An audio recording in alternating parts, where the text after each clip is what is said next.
Alberta emergency alert. The county of Grand Prairie has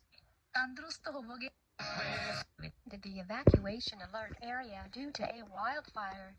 The wildfire has now crossed the BC provincial border.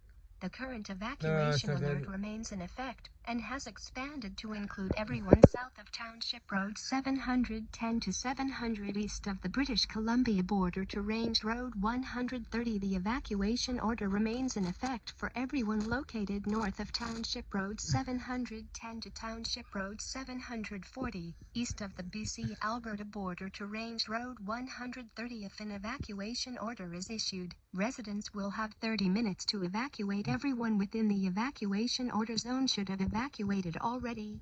Register at the Hythe Community Library, located at 10,013, 100 Street.